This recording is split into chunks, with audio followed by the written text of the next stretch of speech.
그 멤버십 상담 많이 하시잖아요. 저도 네. 영상을 계속 보고 있는데 항상 공통적인 질문들이 있더라고요. 오늘은 그 이야기 해주시면 좋을 것 같습니다. 공통된 질문보다는 제가 질문을 받으면서 느낀 점들을 그냥 조금 얘기해주면 더 도움되지 않을까 싶은데요. 그럼 뭐 한 두세 가지 정도만 네. 말씀해 주시면 좋을 것 같습니다. 일단 첫 번째로 얘기하고 싶은 거는 너무 정답을 미리 찾으려고 하는 부분. 뭐 재개발, 분양권, 아파트, 뭐 수익형 부동산까지. 뭐부터 하는 게 제일 좋을까요? 어떤 게 가장 좋은 성과가 나올까요? 뭐 이런 것들. 야, 언제가 바닥일까요? 뭐 이런 질문들.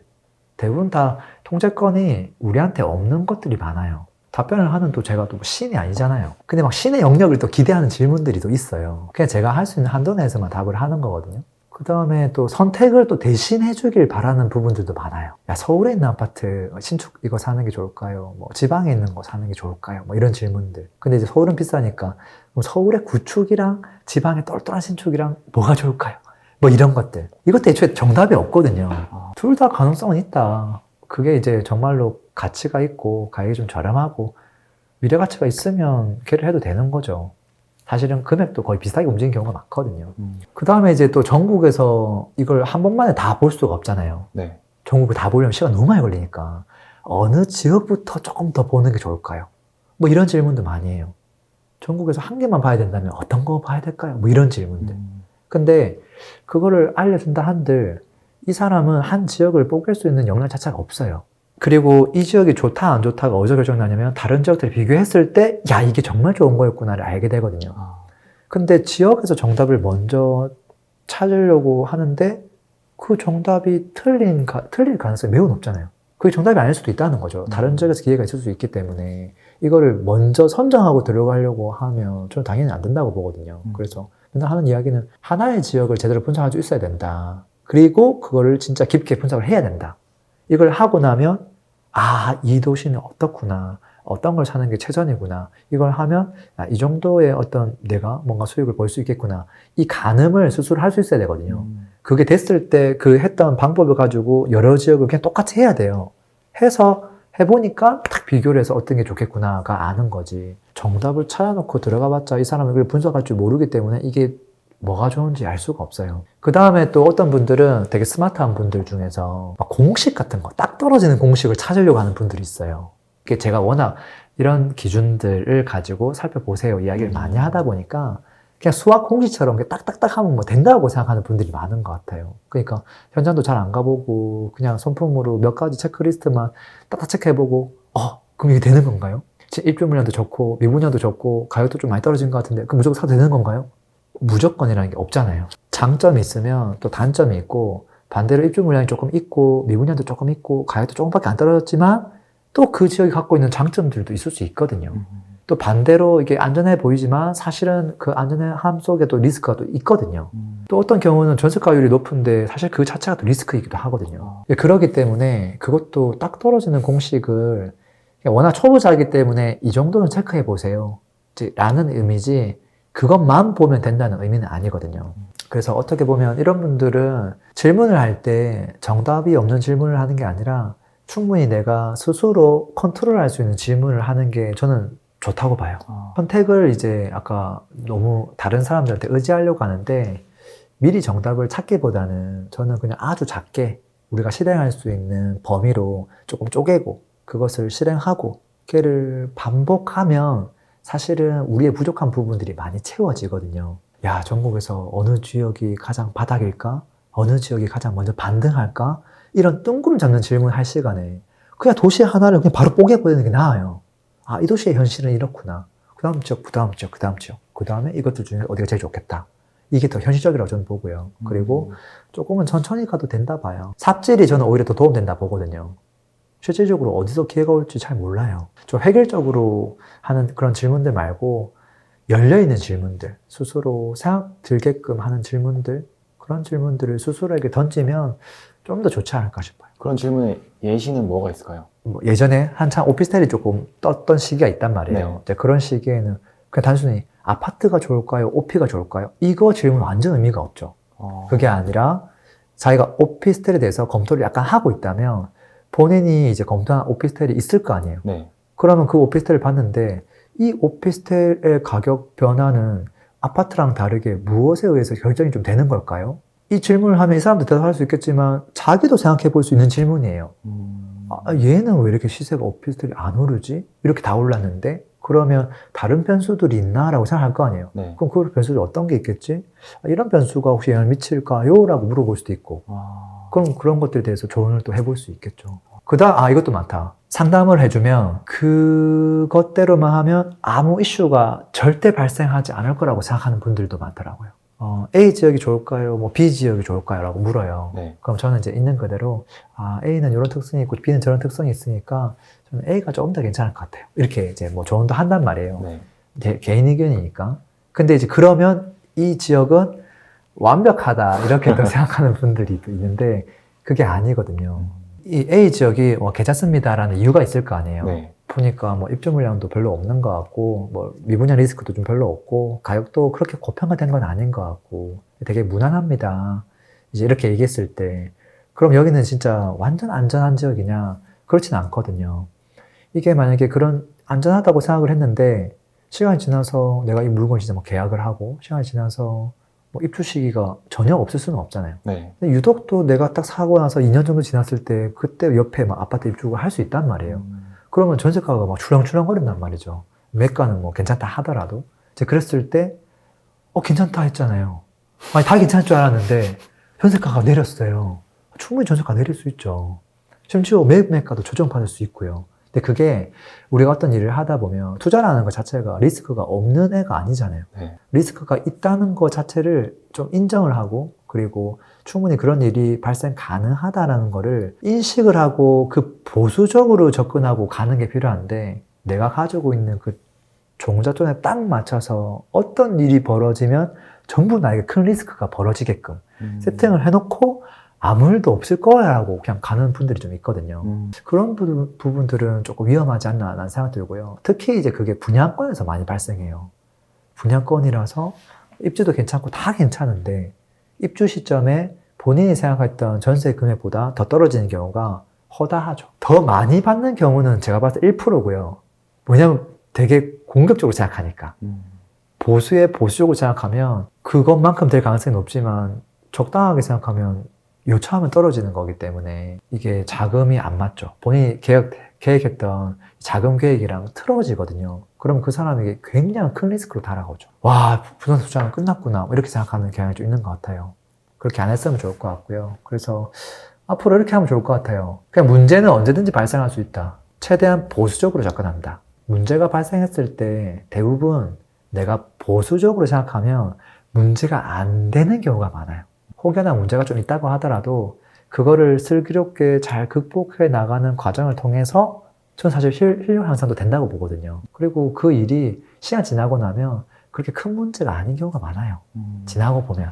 네, 그런 부분들 좀 체크하시면 너무 좋을 것 같고요. 마지막으로 좀 얘기를 한다면 이제 욕심이죠. 과도한 욕심을 반대로 하면 과도한 공포. 저는 이 둘 다 문제라고 보긴 하거든요. 네. 호황기 때는 과도한 욕심이 문제가 되고요. 불황기 때, 하락 시기에는 저는 과도한 공포도 문제가 된다고 봐요. 너무 과도한 공포는. 예를 들어서 부동산 호황기 때는 사실 초보자분들이 뒤늦게 많이 뛰어든단 말이에요. 네. 그분들 입장에서는 모든 게 다 처음 경험하는 거예요. 부동산은 안전한 거구나. 주식보다. 부동산은 항상 오르는 거구나. 절대 하락은 없는 거구나.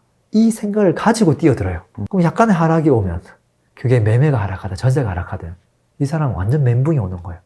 왜 그런가 하고 보면 원래 부동산은 가격 그래프를 보면 상승, 하락, 이 사이클들이 계속 있거든요. 뭐 주식도 있겠지만 주식보다는 이게 덜 하긴 하지만 부동산도 있단 말이에요. 근데 그 하락이 없다라고 생각하는 게 있는 것 같아요. 내가 하는 시기에는 없고 내가 팔고 나면 그제서야 이게 뭐 하락이 오겠지라고 생각하는 분들이 있는데 그렇지 않거든요. 부동산은 한번 사면 생각보다 길게 가져가는 경우가 많잖아요. 네. 그래서 무조건 하락 시기는 맞아요. 그걸 인정하고 들어가면 괜찮은데 그게 그렇지 않은 경우가 있고 그 다음에 또 과다한 욕심이 있다 보니까 너무 쉽게 생각하는 분들이 있어요.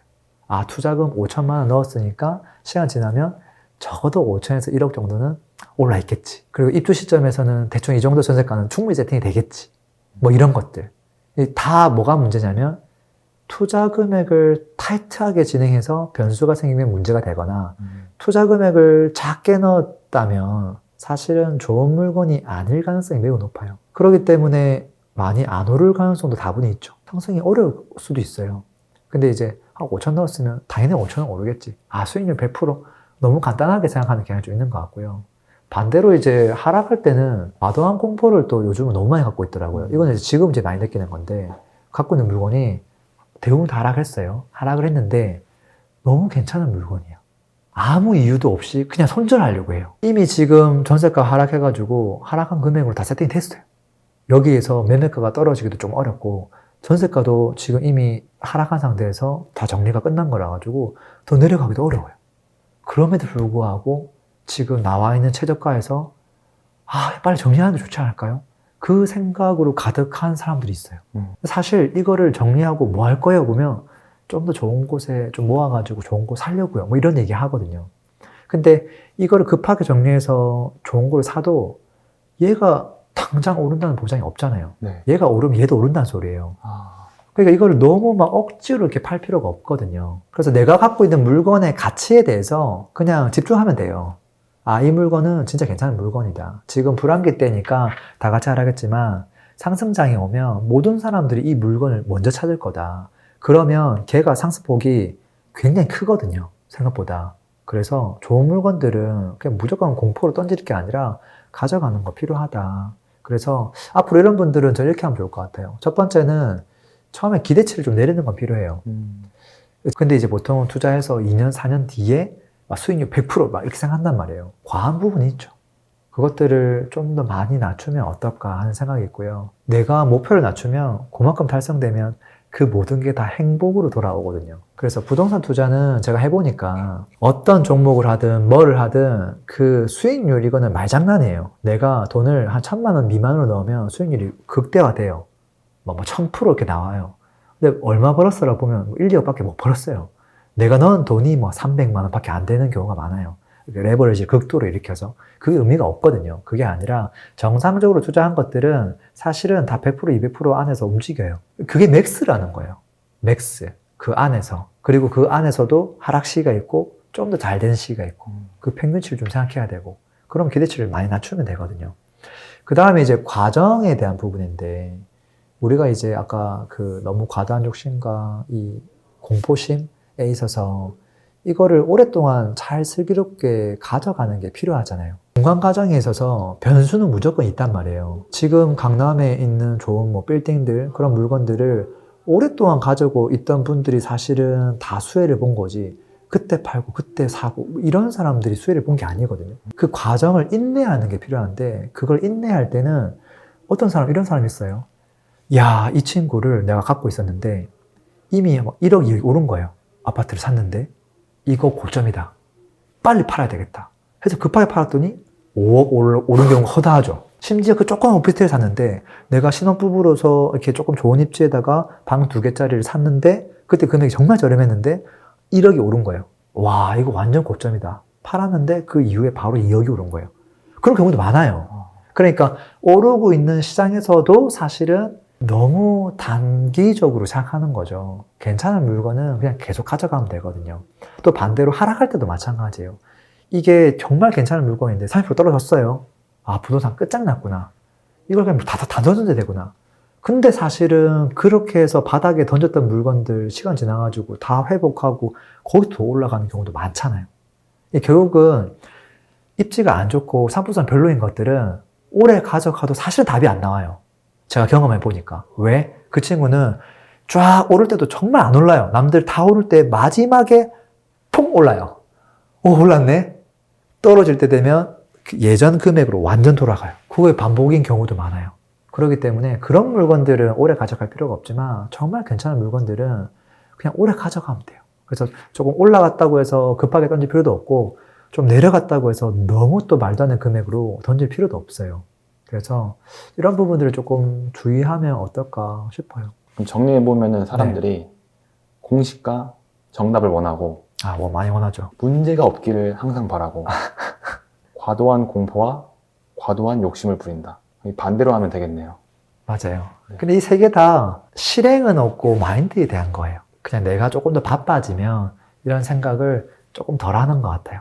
그리고 조금 더 바빠지고 그걸 하다 보면 현실을 좀 알게 돼요.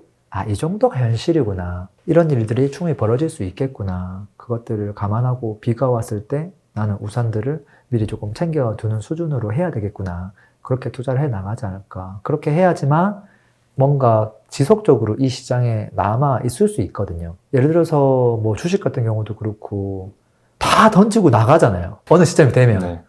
근데 그때부터 뭐 올라가는 경우가 허다하잖아요. 근데 부동산도 사실은 그렇지 않을까요? 근데 부동산도 길게 놓고 보면 이거 진짜 이기는 싸움이잖아요. 네. 그래서 야, 이게 참 어려운 것 같아요. 하락 시기에서 만약에 이런 이야기 하면 또 그 이야기가 틀렸다고 얘기하는 사람도 있을 거예요. 왜냐하면 하락한 시기만 보니까. 근데 만약에 투자를 했는데 최소 10년 이상 부동산을 해서 똘똘한 거를 가져가 본 경험이 있는 사람들은 제가 한 말을 어느 정도는 공감하지 않을까 싶어요. 투자를 하는 분들 중에 보통은 이제 대박을 노리고 투자를 시작하는 분들이 많아요. 왜냐하면 단기간 내에 내가 원하는 정도의 결과를 만들어내야 되거든요. 단기간 내에 그 성과를 만들려면 안정적이고 똘똘한 걸 해가지고는 그 수익률을 만들어낼 수가 없어요. 특별하고 특이하고 틈새 시장에 남들이 잘 안 하려고 하는 것들, 리스크가 있는 것들을 선점해서 빨리 들어가서 이게 금액이 되게 저렴할 때 되게 빨리 들어가서 뭔가 이 결과를 내야 되거든요. 그 말은 리스크가 굉장히 높다는 얘기잖아요. 근데 그게 예상대로 될 확률이 매우 낮아지는 거잖아요. 근데 오히려 그냥 안정적이고 금액을 좀 많이 넣고 보수적으로 생각하고 대출도 적게 하고 전세도 낮게 세팅하고 이런 사람들은 리스크 없이 그냥 쭉 가져가게 돼요. 가져가다 보면 얘가 어느 순간 예상했던 못했던 시기에 한번 풍 올라가고 이렇게 되는 거거든요. 그래서 이렇게 하는 경우가 성과가 잘 나오는 경우가 많죠. 그리고 내가 정말로 이거를 다른 사람들보다 투자를 정말 잘하고 싶고 수익률을 극대화하고 싶다면 일반인들이 생각하는 방식으로 투자를 하면 안 돼요. 예를 들어서 아파트를 하나 사서 이건 기다려서 올라가면 수익을 버는 게임이잖아요. 이런 것들보다 다른 걸 해야 돼요. 2개, 3개가 믹스된 걸 해야 돼요. 예를 들어서 남들은 다가구를 안 하는데 나는 다가구를 경매 툴을 이용해서 저렴하게 사서 투자 금액을 정말 많이 줄여서 거기서 내가 원하는 현금 흐름도 만들면서 얘가 시세가 안 올라가도 그냥 버틸 수 있게끔 그렇게 가다가 토지가 조금 오르면 이길 수 있는 이런 것들은 내가 싸게 사고 경매를 활용하고 얘를 내가 또 인테리어를 조금 해서 가치를 바꾸고 여러 가지를 접목할 수 있는 부분들 있잖아요. 이런 걸 했을 때 확실하게 뭔가 변화가 큰 부분들이 있단 말이에요. 이길 수 있는 싸움을 할 수 있고 버틸 수 있는 싸움을 할 수 있는데 아파트라든지 이런 것들은 대중적이고 특별한 게 없기 때문에 누가 봐도 좋은 건 좋고 안 좋은 건 안 좋고 돈 많이 들어가는 돈 많이 넣어야 되고 돈 적게 들어간 건 진짜 다 별로고 막 이런 부분들이 있단 말이에요. 이런 현실을 조금 인정하고 가는 게 필요하다. 그래서 괜찮은 것들을 찾아내려는 노력과 옥석을 가리는 그런 행동들은 필요하겠지만 과도한 욕심은 좀 어렵지 않나 싶어요. 저도 부동산 투자할 때 특히나 아파트 투자할 때는 그래 얘가 잘 돼봤자 이 정도겠지. 그 정도 생각하고 접근을 하는 거거든요. 그래서 이거를 이것만 하면 인생 역전할 수 있다. 이건 너무 과한 이야기인 것 같긴 해요. 네, 알겠습니다. 네. 오늘도 들어줘서 감사합니다. 행복한 하루 되세요. 피스!